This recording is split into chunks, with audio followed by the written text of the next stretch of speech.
2 years ago, I got a message from someone, 31 years old, college degree, decent job, making 52,000 a year. And he wrote me this long paragraph that I'll never forget. He said, I did everything right. I got the degree, I got the job, I show up every day, I don't buy stupid stuff. And somehow I have $800 in my bank account. I'm one emergency away from disaster, and I feel like I'm failing at being an adult. What am I doing wrong? And I sat there reading that message and I felt it in my chest because I've been there. That feeling where you're working hard, you're not being irresponsible, you're not blowing money on ridiculous things, and yet somehow you're still broke, still stressed, still wondering if this is just what life is now. If that's you right now, if you're somewhere around 30 years old and you feel like you should be further ahead than you are, I need you to stick with me. Because what I'm about to show you isn't some generic advice about skipping lattes or making a budget spreadsheet. This is a specific 24-month strategy that can take you from broke and stressed to having 20, 25, maybe even $30,000 saved, an income that's 50 to 75% higher than it is today, and actual options in your life. And here's the thing, this isn't theory, this is math, and I'm going to show you exactly how it works. Let's start with why you're actually broke, because it's probably not the reason you think. Most financial advice tells you the same thing. Spend less, budget better, cut back on expenses. And look, that's not wrong, but here's the problem nobody talks about. There's a floor to how much you can cut. You need a place to live, you need to eat, you need transportation to get to work, you need a phone, you need basic utilities. For most people making $40,000 to $70,000, after you cover the essentials, there's not that much left to cut. Let's say you're making $50,000 a year. After taxes, you're taking home maybe $38,000 to $40,000. Your rent is $15,000 a year. Utilities, phone, insurance, that's another $4,000. Food is $6,000 if you're being reasonable. Transportation is another $4,000. You're already at $29,000 in unavoidable expenses. That leaves you $9,000 to $11,000 for literally everything else. Clothes, entertainment, emergencies, saving for the future, all of it. And here's the brutal math. Even if you cut your discretionary spending by 50%, you're maybe saving an extra $200 a month. That's $2,400 a year. At that rate, it takes you over 4 years just to save $10,000. And that's assuming nothing goes wrong. No car repairs, no medical bills, no emergencies. This is why you feel stuck. You're trying to budget your way to wealth and the math literally doesn't work. So, what's the actual answer? It's something I call the gap method. And once you understand it, everything changes. The gap is simple. It's the difference between what you earn and what you spend. That's it. Your entire financial life comes down to one number. How big is your gap? Most people try to increase the gap by cutting spending. And like I said, that works a little, but it has a hard ceiling. You can't cut your spending to zero. But here's what nobody tells you. There is no ceiling on how much you can earn. The gap method flips a traditional approach. Instead of focusing on spending less, you focus on earning more. And not just earning a little more. I'm talking about increasing your income by 40 to 50% over the next 24 months. I know that sounds aggressive, maybe even impossible, but stick with me because I'm going to show you exactly how to do it. The key is this.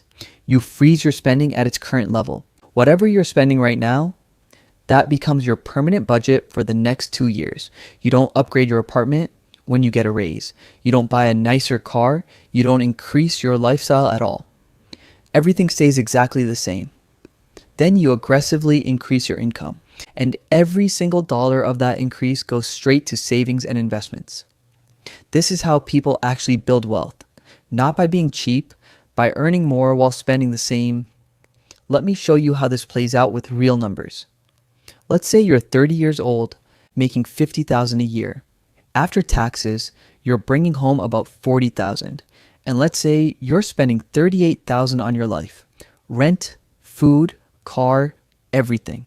That leaves you a gap of $2,000 a year. That's it. That's why you're broke.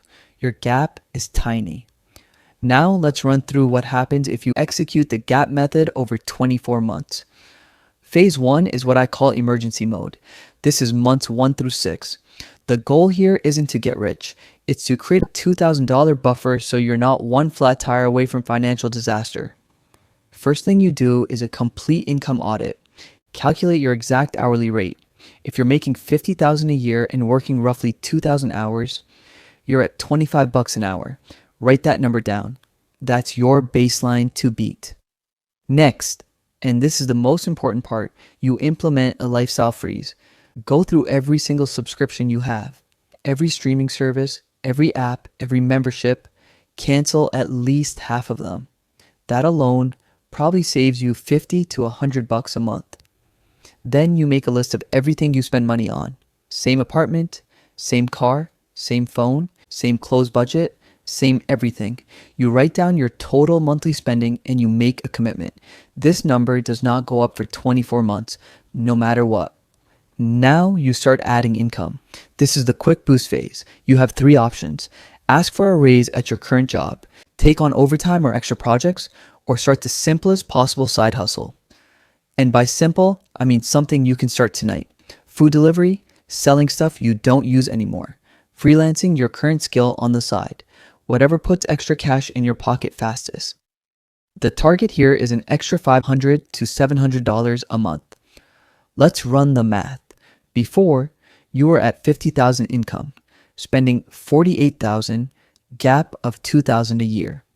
By month 6, you're at an effective income of $55,000, still spending $48,000, gap of $7,000 a year. You've more than tripled your gap. Result? You should have about $2,000 in an emergency fund by month 6. You're no longer one mistake away from catastrophe. Phase 2 is where things get interesting. This is months 7 through 18. I call it the acceleration phase. The goal here is to hit $10,000 to $15,000 total saved and invested.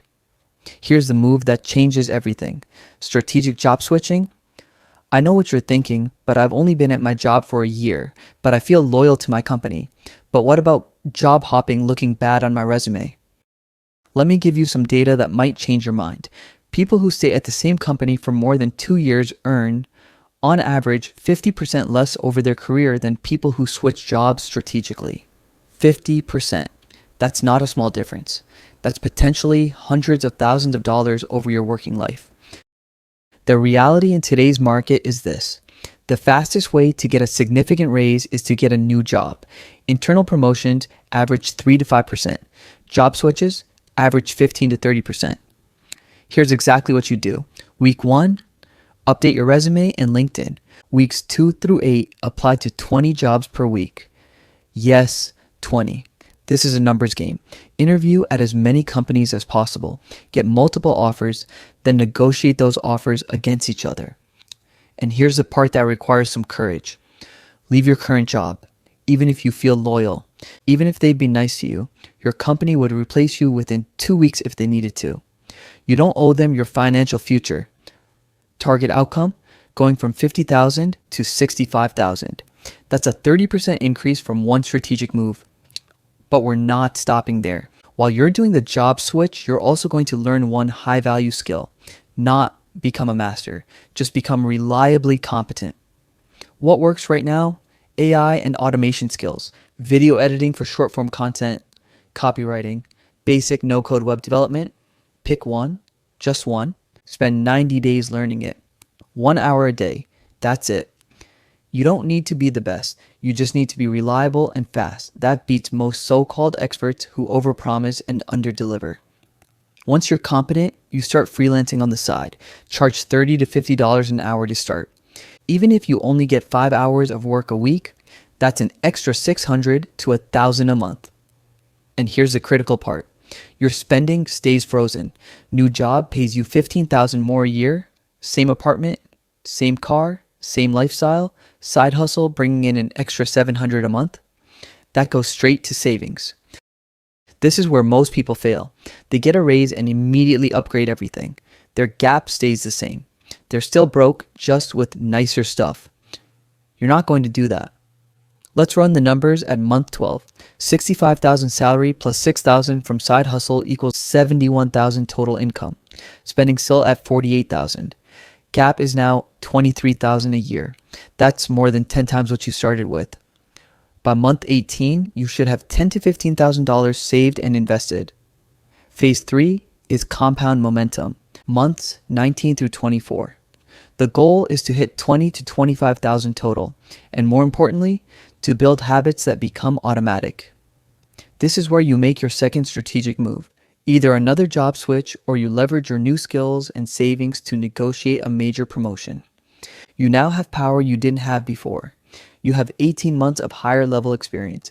You have proven side income. You have savings that give you a cushion. You can negotiate from strength. Your pitch is simple: I'm valuable. Pay me what I'm worth or I'll find someone who will. And unlike before, you actually have the financial buffer to back that up. Target: going from 65,000 to 75,000 or higher. Now you automate everything. Set up automatic transfers so you never even see the money. 30% of every paycheck goes straight to savings and investments before you can spend it. 60% goes to checking for living expenses. 10% goes to building your emergency fund until you hit 10,000. And you start investing if you haven't already. Keep it simple. First 5,000 goes to a high yield savings account. That's your emergency fund. Don't touch it. Next 5,000 goes into index funds, VOO, VTI, simple broad market funds. After that, max out your 401k, especially if there's employer match. Then Roth IRA. Then taxable brokerage. Don't overthink this. Simple beats complex. The goal is to get your money working for you, not to become a stock picking genius. Let's do the final math. Month 24. 75,000 salary plus 12,000 from side hustle equals 87,000 total income. Spending at maybe 50,000 now, you can give yourself a small lifestyle upgrade after 2 years. Gap is 37,000 a year. You started with a gap of 2,000. You're now at 37,000. That's almost a 19 times increase in 2 years. Total saved and invested, $20,000 to $30,000. Let me tell you what that actually means for your life. You have a $10,000 emergency fund. You can survive 6 months with no income. That car repair that used to destroy your finances, now it's just annoying. The job you used to be scared to lose, now you have runway to find something better. You have 15,000 to 20,000 invested. The compound interest machine is now actually running. At 8% average returns, that 20,000 becomes over 43,000 in 10 years without adding another dollar. But you will add more, which accelerates everything. Your income is up 50 to 75%. You went from 50,000 to 87,000. That changes what's possible. That changes your trajectory for the next 30 years. You have walking away power. You're not desperate. You can take risks. You can say no to bad deals. You can leave situations that aren't serving you. At 32, you have options. At 30, you had none. That's the transformation. But here's where I need to get real with you, because this strategy only works if you actually do it. And I know exactly what's going to make you fail. First, lifestyle creep. You're going to get that raise and immediately want to upgrade your apartment. You're going to tell yourself you deserve it. You worked hard, you earned it. And you know what? You did deserve it. But deserving something and being able to afford it are different things. You can afford the nicer apartment technically, but you can't afford what it costs you, which is your gap, your savings rate, your future freedom. That $200 extra a month in rent is $2,400 a year. Over 10 years with compound interest, that's almost $50,000. That's what the nicer apartment actually costs. Second, loyalty to employers who don't reciprocate. You're going to feel guilty about leaving. You're going to think your boss will be disappointed. You're going to worry about what your coworkers think. Let me be very clear. Your company does not feel loyal to you. If they needed to cut costs, you would be gone in a week. They would be posting your job on LinkedIn before you finish cleaning out your desk. Your financial security is not their priority. It's yours. Third, waiting for the perfect time. You're going to tell yourself you'll start next month, or after the holidays, or once things calm down. That perfect time never comes. There's always something. There's always a reason to wait. The people who build wealth start messy. They start before they're ready. They start when it's inconvenient. Fourth, comparing yourself to the wrong people. Your friends are going to be buying new cars and taking nice vacations and upgrading their apartments. Instagram is going to show you people living these amazing lifestyles, and you're going to feel like you're falling behind. Here's the truth. Most of those people are broke. They're financing everything. They're living paycheck to paycheck just like you were. They look rich. They're not. You're building something real. They're building an image. In 2 years, you'll have options they don't. In 5 years, you'll have freedom they'll never understand. Fifth, and this is the hardest one, nobody is coming to save you. There's no inheritance coming, no lottery win, no lucky break, no rich uncle, no viral business idea that's going to make everything easy.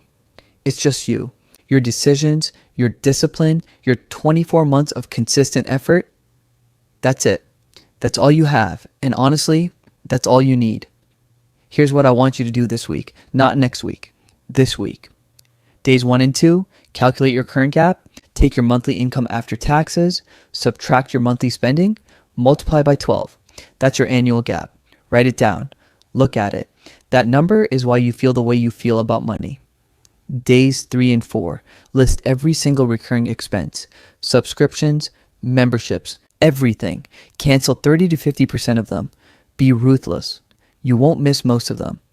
Then write down your total monthly spending. This number is now frozen for 24 months. Day 5. Update your resume and LinkedIn. Make a list of 20 companies that pay more for what you do. You don't have to apply yet. Just make the list. Know who they are. Day 6. Pick one skill to learn. Just one. Find a free course or buy a $20 Udemy course. Schedule 1 hour a day to learn it. Put it in your calendar like an appointment. Day 7. Apply to 5 jobs. Set up an automatic savings transfer, even if it's just $50, and write this down somewhere you'll see it every day. I commit to 730 days. No excuses. Your goal for month 1 is $200 saved and 20 job applications sent. That's it. Small, achievable, but it starts the momentum. Look, I know this isn't easy. If it were easy, everyone would do it. But you're not everyone. You're the person who's still watching this video. You're the person who's ready to do something different. 2 years from now, you could have $25,000 in the bank. An income that's 70% higher than today. Skills that will make you valuable in any economy. Options that you can't even imagine right now. Or you could be exactly where you are today. Same stress, same fear, same feeling of being stuck. The math is clear. The path is clear. The only question is whether you're going to take it. 730 days. That's all it takes to become someone completely different. The person you want to be at 32 is built by the decisions you make at 30. Start tonight. Open that savings account. Make that list. Send that first application. Your future self is counting on you.